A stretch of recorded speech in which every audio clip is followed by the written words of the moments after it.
the founder and chairman at Mastech, to talk about exactly that. Ashank, hi, great to have you on ET Now, and firstly wishing you and your entire team a very happy new year from all of us. Happy New Year to all your viewers. Right.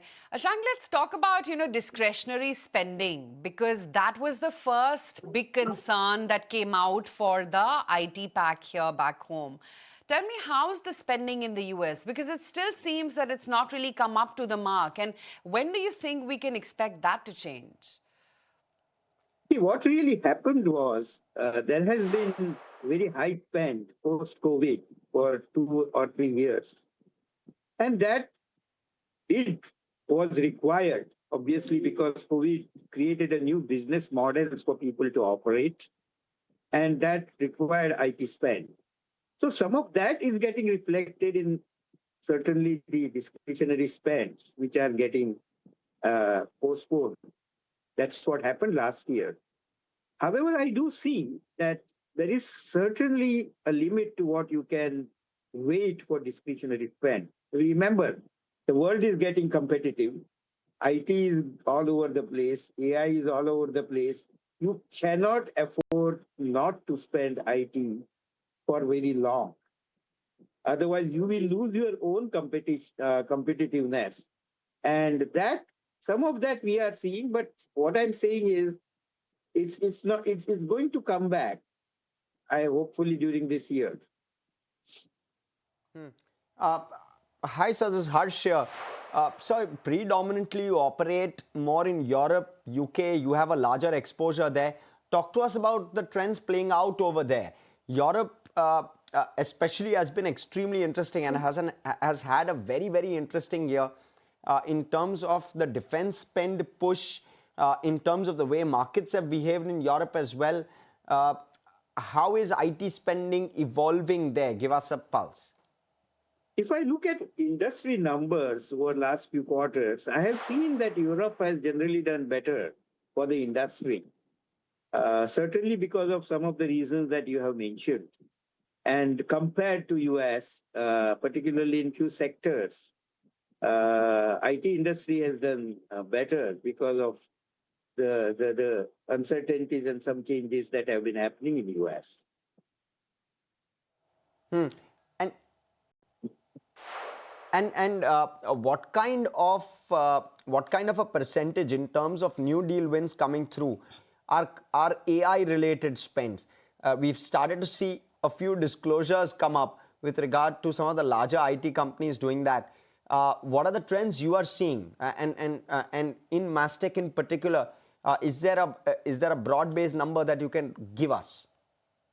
I would not like to talk about Mastech because Sure. of very close to our results and the silent period. But if you look at some of the announcements that have happened for annual and quarterly numbers, I see number around 3 to 4% of revenues coming from AI for few companies. Many have not announced, of course, their results in terms of numbers, but they do see large number of POCs and large number of projects being executed. So I'm very hopeful that this momentum, which starts obviously with a very slow pace, like any other things, is likely to get into some speed during this year. So this year, that means I'm talking of 25, 26, IT industry's revenue as a percentage of AI will not be a great number, obviously. But I think they are all laying foundation, all of us. We are training our people. We are creating technology kind of usage of IT to AI, for creating a faster, better, lower cost solutions. All that is happening, and it can't remain without any result for long. So I'm very hopeful that 26, 27 year certainly is going to see certainly a large rise in AI spend and AI revenues as a percentage of revenue for all IT companies.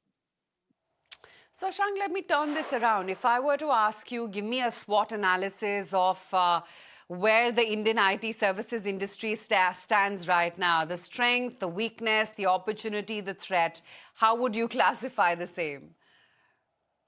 Okay, good question.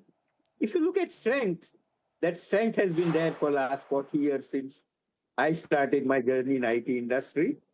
A large pool of talent, very highly educated, English speaking, and obviously cost advantage is added to it. That is not going anywhere. Second, and this is extremely important, IT industry has large number of players today who have seen through last 30 years, 20 years of changes in technology, changes in geopolitical issues, and have designed their architecture of revenue of their business in such a way that they take care of it with a speed. We have seen changes and changes happening, right? There were changes of Unix, if I can tell you, go back last 30 years, or client server, and then later came BPOs. IT industry has just changed. Why? Because it has learned how to cope up. So those are strengths. The the weaknesses, as you always say, is that always there is going to be a competitiveness. Some countries may try to come in. Philippines tried for a long time. They did get some share in BPO business, but in IT, it has not got so much. So the present competition, if there was any weakness, is only from people's companies spending something in-house themselves. That's the only issue that we need to see in the light of very many things that are happening. But I don't see any country coming in a big way for competing with us. It has not happened for last 30 years. And opportunities, of course, as you there are. I can talk for long.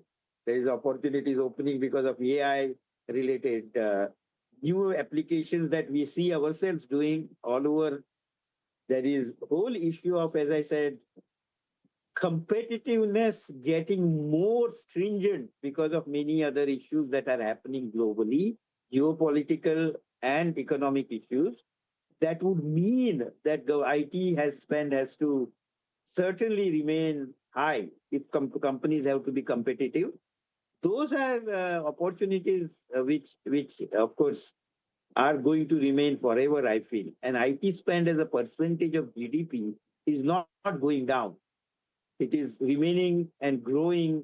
In India, of course, it is growing faster, but it is growing all over the world.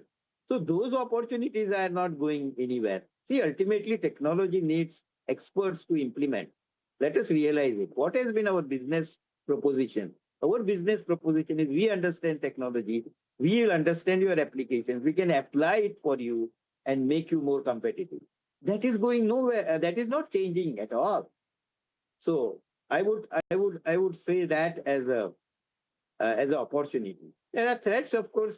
Some people will say in short run there may be some negative impact of AI and so on.